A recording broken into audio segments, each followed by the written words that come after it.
ఒకటికి ఒకటి కొట్లాడి తప్పకుండా ఇప్పించుకుందాం. మరి అదేవిధంగా చాలా మందికి ఆర్టిజన్ పేరు ఉంటున్నారు. ఎస్, పేరు కూడా మార్పిద్దాం. ఏం పేరు పెట్టాలో మీరు చెప్పండి. ఎందుకంటే పైసా ఖర్చు లేదు పేరు మారిస్తే. మేము ఉద్యోగంలోకి వచ్చినప్పుడు మా పేరు హెల్పర్ ఉండే. ఏ ఊరికి పోయినా హెల్పర్ అంటే మాకు కూడా కొంచెం సిగ్గు అనిపించేది. ఏం నౌకరీ చేస్తారు అంటే హెల్పర్ నౌకరీ.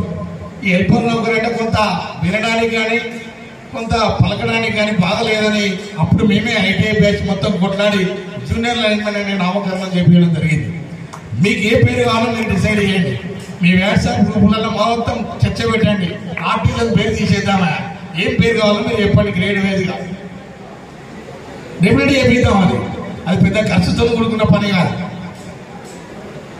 కానీ మారాల్సింది పేరు కాదు, మారాల్సింది మన ఫెసిలిటీస్, మన హక్కులు, మన సౌకర్యాలు మారాలి.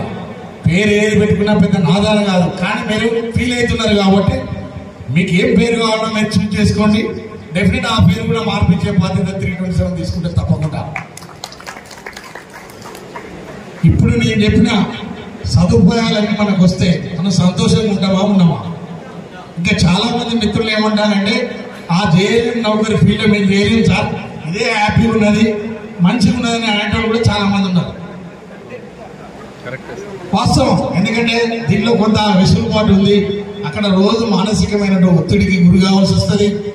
రోజు నిరంతరం కన్జ్యూమర్ సేవ చేయాలి కాబట్టి అటు కన్జ్యూమర్స్ తోని ఇటు ఆఫీసర్స్ తోని ఇప్పుడు వచ్చినటువంటి ఐఏఎస్ ఆఫీసర్స్ 20-30 పారామీటర్స్ ఇచ్చి ప్రతి పని కింద పనిచేసే వాళ్ళని చేయాల్సినటువంటి పరిస్థితి ఉంది.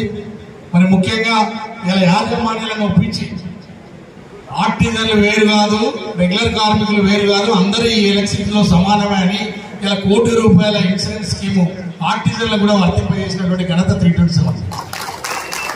ఇలా కేవలం మీరు యూనియన్ బ్యాంక్ లోపల శాలరీ అకౌంట్ ఓపెన్ చేస్తే మీకు ₹1 కోటి ఇన్సూరెన్స్ వస్తుంది, ఇంక్లూడింగ్ ఆర్టిజన్ నుంచి చీఫ్ ఇంజనీర్ కనుక. సేమ్ అది కూడా ట్రాన్స్కోలో కానీ అదేవిధంగా జెన్కోలో కానీ ఇంప్లిమెంట్ చేయమని చెప్పాం. రొనాల్డ్ రాస్ గారు చెప్పడం జరిగింది. ఇమీడియట్ ఆయన అమెరికా నుంచి వచ్చినాక అది కూడా ఇంప్లిమెంట్ చేస్తా అని చెప్పడం జరిగింది. ఇది కాకుండా కూడా టర్మ్ పాలసీ కింద ₹1 కోటి రావాలని కూడా ప్రయత్నం చేయడం జరిగింది. మా ఎన్పిడిసిఎల్ సిఎండి ఇన్సూరెన్స్ కంపెనీలను కూడా పిలిపించడం జరిగింది. కానీ చాలా హెవీ ఖర్చు వస్తుంది. ₹40,000 పే చేస్తే మనకు ₹1 కోటి ఇన్సూరెన్స్ వచ్చే అవకాశం ఉంది. కానీ 40,000 రిటైర్ అయిన తర్వాత ₹1 కూడా రాదు. సో దీనికి ఒక కొత్త ఆలోచన ఈవెన్ చేయడం జరిగింది. ఆల్రెడీ ఎన్పిడిసిఎల్లో ₹200 ప్రతి కార్మికునికి రికవర్ చేసి వెల్ఫేర్ ఫండ్ స్కీమ్ అనేది ఒకటి పెట్టడం జరిగింది. ఆ వెల్ఫేర్ ఫండ్ లోపల కార్మికుడు చనిపోతే 2 లక్షలు వస్తే 200 కట్టినందుకు, చనిపోకపోతే ఆ 200 ఇంట్రెస్ట్ లేకుండా వాపసు వస్తాయి.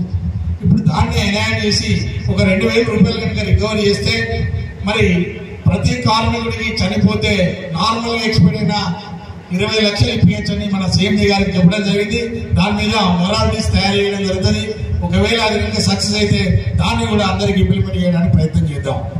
ముఖ్యంగా తరచూ మనం సమావేశమై తీసుకునే కోరికలు తీసుకోవాల్సిన దానికోసం కొట్లాడితే మనం డెవలప్ అవుతాం. ఒకటేసారి గుట్టకు తాడిగట్టి ఆ గుట్ట రావాలంటే మాత్రం ఎట్టి పరిస్థితుల్లో రాదన్నమాట వాస్తవం. కాబట్టి మనకు సమన్వయం అవసరం. ఒకవేళ ఏపీఎస్సీ రూల్స్ లేట్ అయితే ఏం కావాలన్నా అవి కూడా మనం రెడీగా ఉండాలి. ఇప్పుడు ఏపీఎస్సీ రూల్స్ టైం పడుతుందా, మీకు ఏం కావాలంటే మనం ఇవన్నీ అడుగుదాం. దానివల్ల మనకేం నష్టమేం లేదు. అట్లా ఆలోచన, సెకండ్ ఒపీనియన్ కూడా ఉండాలి మనకు. ఒక దిక్కు లీగల్గా ఫైట్ చేస్తున్నాం, ఒక దిక్కు ప్రభుత్వం మీద ఫైట్ చేస్తున్నాం, యాజమాన్యాల మీద ఫైట్ చేస్తున్నాం. పోరాటం ఎప్పుడు కూడా ఆపేది లేదు. తప్పకుండా నవంబర్ లోపల మీరు కోరుకున్న ఏపీఎస్సీ రూల్స్ ఇప్పించడానికి 100% ప్రజలు సంజయ్ రెడ్డి గారి సమక్షంలో తప్పకుండా అతి త్వరలో ముఖ్యమంత్రి గారిని కలిసేది. ఇప్పటికే 2-3 సార్లు ముఖ్యమంత్రి గారిని కలిసాం. ఎందుకు నవంబర్ అంటున్నామంటే ఈ 327 స్థాపించి అక్టోబర్ 24 నాటికి 70 సంవత్సరాలు కంప్లీట్ అయింది. దాని గుర్తుగా, తీపి గుర్తుగా నవంబర్లో మనకు ఏపీఎస్సీ రూల్స్ ఇప్పించాలని ముఖ్యమంత్రి గారిని అడగడం జరుగుతున్నది. ఛాయాశక్తుల ప్రయత్నం చేస్తాం. ప్రయత్నంలో ఏమాత్రం లోటుపాటు ఉండదు. డెఫినెట్ నమ్మండి. తప్పకుండా మనకు ముఖ్యంగా ఏంటంటే పనిచేసే నాయకత్వాన్ని కనుక మీరు ప్రోత్సహిస్తే పని చేయాలనే ఆశ పెరుగుతుంది. అంతే తప్ప అడ్డమైన జరగాలి వెళ్ళి మన వాల్యూ తీసుకోవడం కరెక్ట్ కాదనేది నా ఉద్దేశం.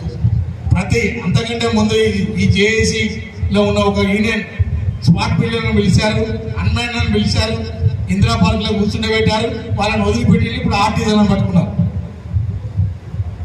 మరి ఇదే సోకాలు యూనియన్ ఒకప్పుడు ఏ యూనియన్తో సంబంధం లేకుండా స్ట్రైక్ నోటీస్ ఇచ్చారు. మరి స్ట్రైక్ చేసిందా అంటే చేయలేదు, పేరుకే కాగితాల మీద స్ట్రైక్, వాట్సాప్ల మీదనే ఓ పేపర్ ఉంది వాళ్ళకి, ఆ పేపర్లో ప్రచారం ఎక్కువ చేస్తారు. ఇది కాదు, వాస్తవాల అవసరం. నాయకత్వం ఉన్నప్పుడు క్యారెక్టర్ కూడా చాలా అవసరం. ఒక మాట మాట్లాడి మళ్ళీ దాటేసే మన ప్రజా నాయకులం కాదు, ట్రేడ్ యూనియన్ నాయకులం కాబట్టి విలువలతో కూడినటువంటి మాటలు మాట్లాడడం చాలా అవసరం. ఇలా టీటఫ్గా ఎన్నో కష్ట నష్టాలకు కూర్చాం. అందులో ముఖ్యంగా ఈ రోజు ఈ వ్యవస్థ ఇంత దూరం రావడానికి కారణం 1104 ఇప్పటికి కూడా చెప్తున్నాను. ఎందుకంటే టీటఫ్ను విచ్ఛిన్నం చేసి మనకు ఇన్ని కష్టాలు తెచ్చిపెట్టింది ఎవరంటే 1104.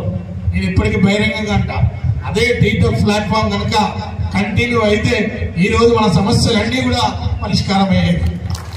అంటే నేను అనేది ఏంటంటే కార్మిక శక్తిని మించిన శక్తి లేదు. కార్మికులంతా ఒక తాటి మీద ఉంటే 23,000 మందిని ఈ డిపార్ట్మెంట్లో అబ్జర్వ్ కాగలిగాం. మరి పక్కనున్న ఆంధ్రప్రదేశ్లో అయ్యారా? ఇదే తెలంగాణ రాష్ట్రంలో ఏ డిపార్ట్మెంట్లో అయ్యో చూపెట్టండి నాకు. కేవలం ఒక విద్యుత్ సంస్థలో మాత్రమే కాగలిగాం. అందులో కారణం ఏంటి? ఇక్కడ ఉన్నటువంటి సంఘాలను ఐక్యపరిచి ఒక ఐక్య ఉద్యమం చేయడం వల్ల సాధ్యమైంది. ఆ ఐక్య ఉద్యమానికి తూట్లు పొడిచింది ఎవరంటే 1104. వాస్తవంగా కలిసి ఉంటే ఈ పాటికి మన సమస్యలన్నీ కూడా ఏనాడో పరిష్కారం అయ్యాయి.